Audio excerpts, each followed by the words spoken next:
क्या एनडीए में सब कुछ ठीक ठाक है? मुख्यमंत्री नीतीश कुमार के आवास पर जेडीयू का मंथन भी शुरू होने वाला है। जेडीयू के राष्ट्रीय कार्यकारी अध्यक्ष संजय झा मुख्यमंत्री आवास पर पहुंच चुके हैं। केंद्रीय मंत्री ललन सिंह और विजय कुमार चौधरी भी नीतीश कुमार के आवास पर इस अंदरूनी मीटिंग में शामिल होंगे। बीजेपी की तरफ से सीट एडजस्टमेंट को लेकर जेडीयू की इंटरनल मीटिंग है।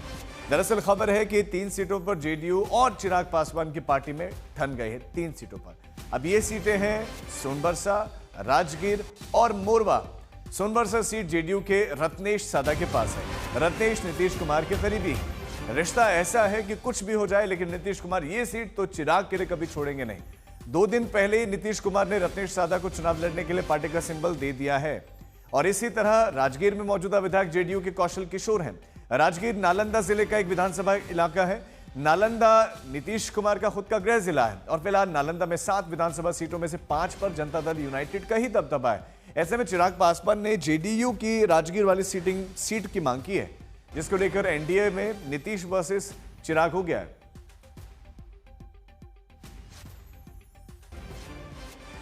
और इस पर पटना से हमारे अपने संवाददाता से इस पर बातचीत करेंगे, लेकिन उससे पहले कुछ जो बयान आए हैं वो बयान आपको दिखाते हैं। एकदम नीतीश जी के नेतृत्व में, आदरणीय प्रधानमंत्री जी के नेतृत्व में पूरा एनडीए एकजुट है और लगातार बैठक का दौर चल रहा है। अंतिम दौर में है। बैठकों के माध्यम से सीटों पर संख्या हम लोगों ने क्लियर कर दिया है। अब अंतिम दौर में सीटें बंटवारे का काम चल रहा है। अगले कुछ घंटों में सारे चीजें क्लियर हो जाएंगी।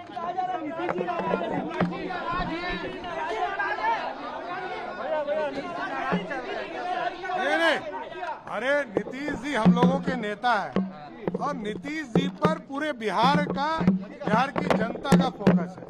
बिहार की जनता नीतीश कुमार जी और मोदी जी के नेतृत्व में काम कर रही है। आपस में स्पर्धा है एक दूसरे से आगे बढ़ने का,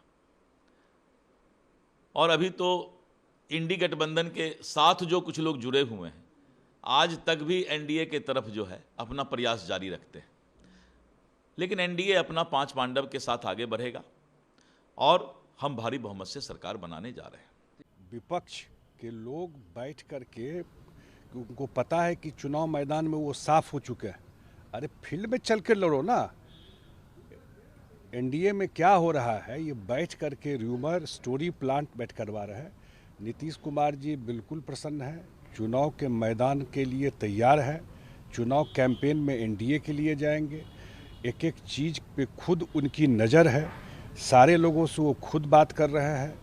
जो एनडीए के घटक दल है, खास करके बीजेपी के जो बड़े नेता दिल्ली में हैं, उनसे उनकी बात हो रही है और सारा चीज़ पर, और जो कुछ भी तय हो रहा है उनसे बात करके सारा चीज़ तय हो रहा है।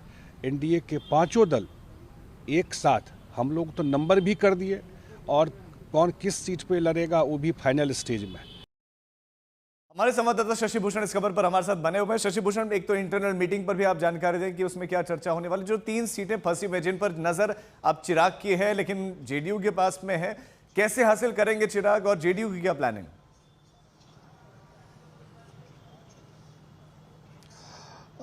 देखिए राजीव, कल दिन भर चर्चा होती रही जेडीयू और बीजेपी के नेताओं के बीच। रात में फिर संजय झा के आवास पर तमाम नेता गए थे और उसके बाद बीजेपी की एक और बैठक हुई।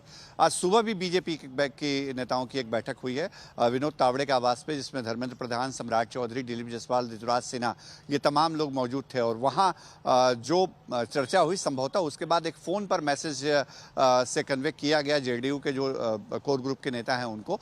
और उसके बाद मुख्यमंत्री नीतीश कुमार का जो सरकारी आवास है, मुख्यमंत्री आवास, वहां पर संजय झा पहुंचे हैं। साथ ही साथ जो ललन सिंह और विजय कुमार चौधरी जो प्रमुख नेता हैं वो भी मौजूद हैं। तो वहां एक इंटरनल मीटिंग हो रही है जो बीजेपी की तरफ से सीट्स को लेकर के प्रपोजल आया है उसको लेकर के, और दूसरा ये कि पहले चरण के जो सिंबल हैं वो और सिंबल अभी दिए जाने हैं जेडीयू के उम्मीदवारों को, तो उस पर एक चर्चा भी वहाँ पे हो रही है। और संभव है कि वहाँ से फ़ोन कॉल आज जाए। और चूंकि आज देखिए 14 अक्टूबर है राजीव, और इसके बाद 15, 16 और 17 तरह 3 दिन का ही आज के बाद वक्त बचता है पहले चरण के उम्मीदवारों के नामांकन का, तो जल्द से जल्द चीज़ों को कंट्रोल में करने की कोशिश है। और इस बात का संकेत इस बात से लगाया जा सकता है कि एनडीए में बात बनाने के लिए कितनी मशक्कत हो रही है कि आज सुबह डिप्टी सीएम सम्राट चौधरी ने जो एनडीए में सीट की शेयरिंग को लेकर के सब कुछ निपट जाने का एक पोस्ट किया सोशल मीडिया पे, बिल्कुल वैसा ही पोस्ट शेयर किया चिराग पासवान ने भी और उपेंद्र कुशवाहा ने भी। राजीव जी, बहुत शुक्रिया शशि भूषण आपका इस तमाम जानकारी के लिए।